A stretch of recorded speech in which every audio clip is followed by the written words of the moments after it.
सनातन धर्म में 108 उपनिषद हमारे यहाँ हैं। उन 108 उपनिषद में जो पहला उपनिषद है वो है ईशावास्य उपनिषद। ईशावास्य उपनिषद का एक मंत्र है, ईशावास्यमिदं सर्वं यत्किंच जगत्याम जगत तेन त्यक्तेन भुंजीथा मा गृधा कस्यचित् धनम। कहते हैं मुख्य बात क्या है कि एक तो है आध्यात्मिक जीवन, तो दूसरी चीज़ है व्यावहारिक जीवन। जब तक इन दोनों का तालमेल नहीं बनेगा कि हमको जो आध्यात्मिक चीज़ें हैं उनको हम व्यवहार में कैसे लागू करें या व्यवहारिक कार्य करते समय पर उन उपनिषदों के सिद्धांतों का जो पारमार्थिक सिद्धांत है उनका हम कैसे प्रयोग करें, ये जब तक हमारी समझ में नहीं आएगा तब तक के हम आध्यात्मिक जीवन को सुनेंगे और जितनी देर हम कर रहे ध्यान कर रहे हैं आदि कर रहे हैं उस समय पर तो वो रहेगा, परंतु उसके बाद जो व्यावहारिक जीवन है उसमें कोई भी सुधार नहीं आ पाएगा। तो ये जो मंत्र है ये एक ऐसा मंत्र है जो अध्यात्म में और व्यवहार में तालमेल बिठाने वाला मंत्र है। तो इस मंत्र को हमको अवश्य ही समझना चाहिए। कहते हैं ईशावास्यमिदं सर्वम।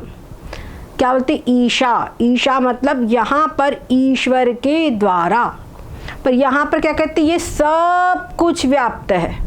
यहाँ पर ईश्वर के द्वारा सब कुछ व्याप्त है। सब कुछ यानी इदम सर्वम। इदम का मतलब जो कुछ भी, इदम इदम यानी यह मतलब किसके लिए हम लगाते हैं? जो भी हमसे अलग है चीज़ें जो हमको सामने दिखाई दे रही है या सुनाई दे रही है या हमारे मतलब किसी भी प्रकार से जो ज्ञानेंद्रिय के द्वारा ग्रहण हो रहा है, सारा नाम रूप प्रपंच सब कुछ जितना कोई भी कुछ भी है वो जिसकी हम कल्पना भी कर सकते हैं, बस वो सब कुछ क्या कहते इदम सर्वम क्या है? ईशावास्यम। ईश्वर के द्वारा वास्यम यानी आच्छादित है, व्याप्त है, ढका हुआ है सब कुछ। तो आप देख लीजिए जिस भी चीज़ के ऊपर आपकी दृष्टि जाएगी हर चीज़ को कह रहे हैं कि ये ईश्वर के द्वारा व्याप्त है। एक बात और, यहाँ पर हमको ईश्वर का अर्थ जो हमने आपको बताया था कि 3 भाग, तो माया उपाधिमान ईश्वर नहीं, यहाँ पर ईश्वर का लक्ष्य अर्थ यानी कि जो ब्रह्म चेतन है जिसको हमने बताया कि सृष्टि के आदि में एक सच्चिदानंद ब्रह्म ही था, एक सत्य रूप ब्रह्म ही था, वो ब्रह्म यहाँ पर ईश्वर से लेना है।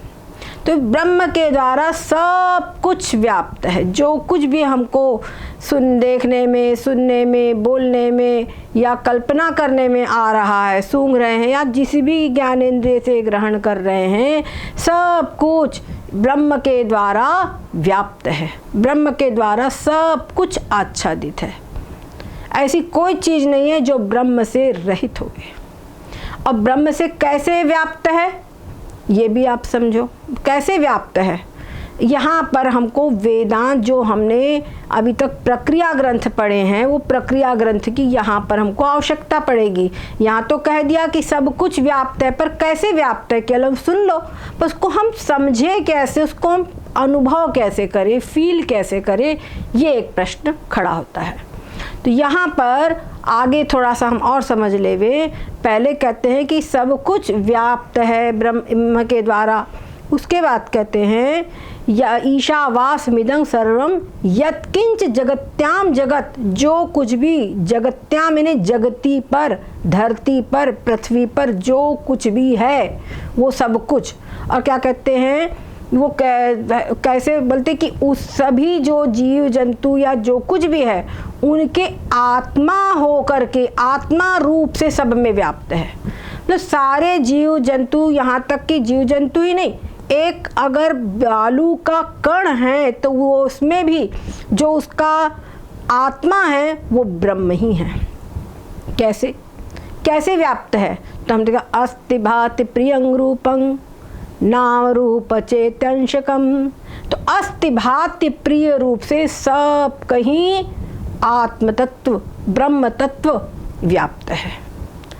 और क्या कहते हैं आगे, तेन त्यक्तेन, इस समझ के द्वारा, ये हम समझ लें कि सब कुछ जितना भी नाम रूप आदि प्रपंच है ये सब कुछ पर ब्रह्म के द्वारा व्याप्त है। और आगे कहते तेन त्यक्तेन, इस समझ के द्वारा, ये जो बात हमने बताई है, ये जो सिद्धांत हमने समझा है कि ब्रह्म के द्वारा अस्थि भांति प्रिय रूप से सब कुछ व्याप्त है, इस सिद्धांत को समझ करके तेन, इस समझ को त्यक्तेन, त्याग पूर्वक, त्याग किसका करना है, नाम रूपों का, जो कुछ भी नाम रूप दिखाई पड़ रहे नाम रूपों के त्याग पूर्वक, त्यक्तेन भुंजीथा, भुंजीथा मतलब इनका उपयोग करो, इनका उपभोग करो अपने जीवन के लिए।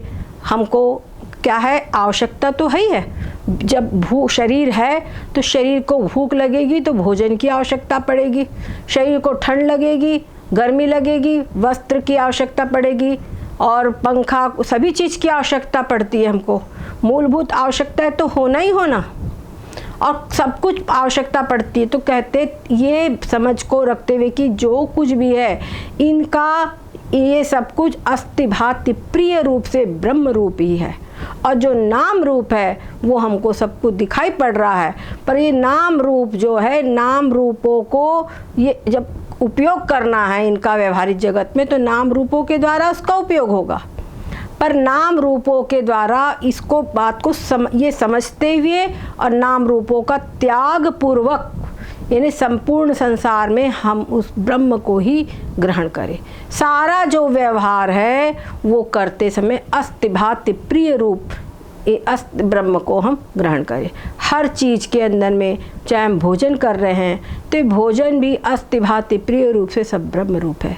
इसमें जो स्वाद है वो भी अस्थि भांति प्रिय रूप है। और हर चीज़, वस्त्र पहनते हैं उससे कुछ हमको सुख मिलता है, किसी चीज़ से हमको दुख मिलता है, तो हर चीज़ में अस्थि भांति प्रिय का ही दर्शन करते हुए ये जीवन यात्रा अपनी चलाते रहे। वास्तव में आप देखिए कि जितना जो कुछ भी है ये ब्रह्म रूप है, इस चीज़ को समझना यही मुख्य है। हमने बताया आप लोगों को पहले कि सृष्टि के आदि में एक सद्रूप ब्रह्म ही था, सदैव सौम्यदमग्र आसीत, छांदोग्य उपनिषद में बताया है।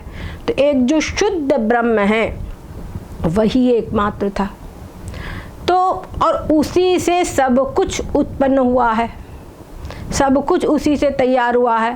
तो एक तो हम समझ सकते हैं कि जैसे मिट्टी है तो मिट्टी से तमाम घड़े, दीपक और सुराही, गिलास, अनेक पात्र बने हैं, तो वो सब मिट्टी है। तो एक तो उपादान रूप से सब मिट्टी है, ये समझ सकते हैं। दूसरी चीज़ जैसे कि आभूषण, स्वर्ण से सब आभूषण बने हुए हैं, तो स्वर्ण से जो आभूषण बने हुए हैं तो सब कुछ स्वर्ण है ना, सब कुछ स्वर्ण है।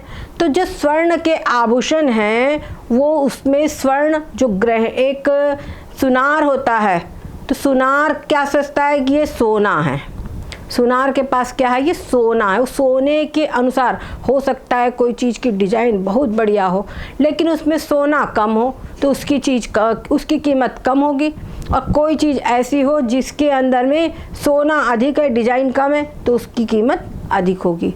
तो वहाँ सोने की वैल्यू है लेकिन जैसे कोई गृहिणी है वो भी जाती है, कोई भी आप लोग सोना खरीदने के लिए जाते हैं, आभूषण खरीदने जाते हैं, तो आभूषण की डिजाइन देखते हैं एक चीज़, और साथ साथ में उसमें सोना भी देखते हैं, ठीक है, उसमें आभूषण भी देखते हैं, उसकी डिजाइन भी देखते हैं, और उसके अंदर में सोना भी देखते हैं। अच्छा, जब पहनते हैं तब तो हम उसको हार को हार की जगह पे पहनेंगे और कंगन। तो मुख्य बात यह है, हमने इस यहाँ पर उपादान कारण, तो सब चीज़ का जो उपादान कारण होता है वो उसके कार्य में जर्रे जर्रे में समाया होता है।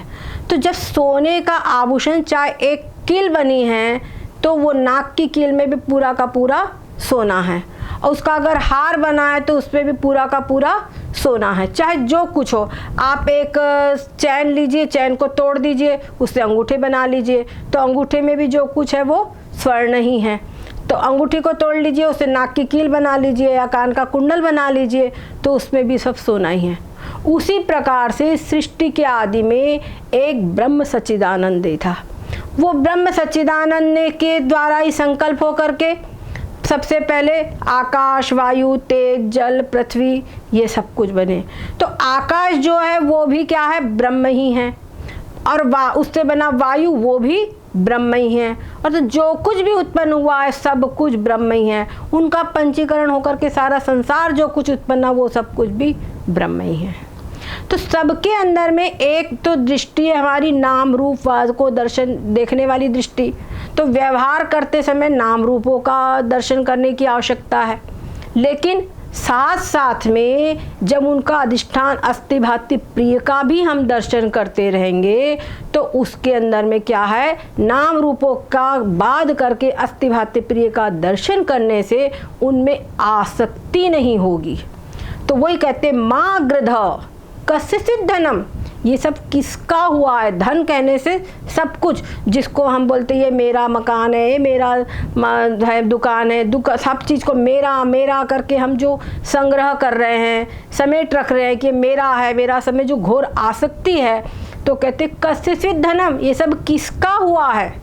अपनी अनुभूति में लाइए, अपनी अनुभूति में देखिए, हर चीज़ एवरीथिंग इज अनसर्टेन। बहुत अच्छा सगे से सगे भाई बंद वो बदल जाते हैं, अच्छे अच्छे मित्रगण वो बदल जाते हैं, वस्तुएं तो बदल ही जाती है, जो रहे क्या बोलते अंत में ये जो शरीर है ये तक बदल जाता है। तो हम किसकी आशा करें कि ये सब कुछ है। तो सब के अंदर में, लेकिन जब तक जीवन है तब तक के इन सब के साथ में व्यवहार करना है, शरीर की रक्षा करनी है। शरीर की रक्षा किस लिए करनी है, आत्मचिंतन ब्रह्म चिंतन करने के लिए, इस ईश्वर तत्व जो ये ब्रह्म तत्व है इसका दर्शन करने के लिए, इसका अनुभव करके बस पूर्ण रूपेण मुक्त होने के लिए इसकी आवश्यकता है। तो वास्तव में जो जीव का स्वरूप है वो क्या है, शुद्ध बुद्ध चेतन आत्म रूप है। लेकिन बहुत दिनों से जो इसके अनेकों जन्म में गया है और वहाँ पर नाम रूप के अंदर में जीवन जिया, ये मैं हूँ ये मेरा है, तो मैं और मेरा में जीवन जीने के कारण इसको आसक्ति हो गई है, अपने स्वरूप को भूल गया है, और इसीलिए नाना प्रकार के सब विक्षेप, नाना प्रकार के दुख, ये सब मुझको दुख हो रहा है। सबसे बड़ी चीज़ क्या है, ये शरीर के अंदर में मेरा पना, ये शरीर मैं हूँ, इस शरीर में मैं पना है, और मैं पना होने के कारण शरीर के संबंध में मेरा पना है। तो मैं और मेरा यही सबसे बड़ी आसक्ति है। तो ये समझना है कि जिसको मैं कह रहा हूँ ये मैं नहीं हूँ। इसके भीतर में जो चेतन आत्मा है, जो ईशावास्मिदं सर्वम, वही ब्रह्म तत्व इस शरीर के अंदर में भी आत्मा रूप से विद्यमान है। वही ब्रह्म तत्व सब चीज़ों में, जो कुछ भी एक हमको कीट पतंगा जो कुछ भी दिखाई पड़ रहा है, सबके अंदर में वही ब्रह्म तत्व आत्मा रूप से विद्यमान है। और तो और हमको एक बालू का कण, जो कुछ भी चर अचर सब कुछ, सब में वही आत्मा रूप से विद्यमान है। आत्मा यानी क्या होता है, एक बात ये भी समझे, आत्मा का मतलब होता है सार वस्तु। जैसे एक मिट्टी का गिलास है, तो मिट्टी के गिलास को हम तोड़ेंगे, उसमें से मिट्टी तो निकलेगा क्या, मिट्टी। अगर मिट्टी निकाल ले तो कुछ रहेगा क्या, कुछ नहीं रह जाएगा। तो मिट्टी ही उसमें जो उसकी आत्मा है, उस गिलास की आत्मा, उसकी जो सार वस्तु है वो है मिट्टी। उसी प्रकार से सारे ब्रह्मांड के अंदर में जो सार वस्तु है वो है आत्मा ब्रह्म तत्व। वही आत्मा ही ब्रह्म तत्व कहलाता है, दोनों में कोई भी अंतर नहीं है। तो जो ब्रह्म तत्व है, जो आत्मा है, सबका आत्मा, सबके अंदर आत्मा रूप से विद्यमान है। तो सबका आत्मा रूप से मतलब सब कुछ का उपादान कारण, निमित्त कारण, सब कुछ केवल मात्र ब्रह्म ही है। इस समझ को रखते हुए माँ गृध मत आसक्त हो। ये जो शरीर सब संसार जो दिख रहा है इसमें आसक्त मत हो, अर्थात अनासक्त भाव से जीवन जीते रहो, जीवन का कार्य चलाते रहो। यही जीवन जीने की कला है, यही आर्ट ऑफ लाइफ है। इसी को हमको समझना है। सद्गुरुदेव भगवान